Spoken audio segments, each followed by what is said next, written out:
मित्रांनो, तुम्ही जर ड्रायव्हिंग लायसन्स बनवण्यात जाणार असाल तर तुमच्यासाठी हा व्हिडिओ खूप महत्त्वाचा ठरणार आहे. कारण 1 जून 2024 पासून ही ड्रायव्हिंग लायसन्समध्ये काही बदल करण्यात आले आहेत. त्यामध्ये परवानगीशिवाय किंवा भरधाव वेगाने जर गाडी चालवली तर त्यासाठी 1 ते 2,000चा दंड ठोठावण्यात येणार आहे. त्यानंतर दुसरं म्हणजे अल्पवयीन मुलाने म्हणजेच 18 वर्षाखालील मुलाने जर गाडी चालवली तर त्याला किंवा त्याच्या पालकाला ही शिक्षा भेटणार आहे. त्याच्यासाठी 25,000 रुपये दंड ठोठावण्यात येणार आहे आणि पालकांना ही कायदेशीर कारवाई करण्यात येणार आहे.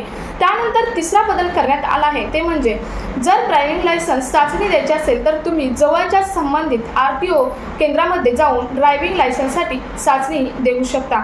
चौथा बदल करण्यात आलेला नाही तो म्हणजे तुम्ही याचा जो फॉर्म असतो, प्री फॉर्म असतो, सर्वात पहिल्यांदा जो भरला जातो तो फॉर्म तुम्ही आहे त्याच ऑफिशियल वेबसाईटवरती आणि आहे तसाच भरू शकणार आहे.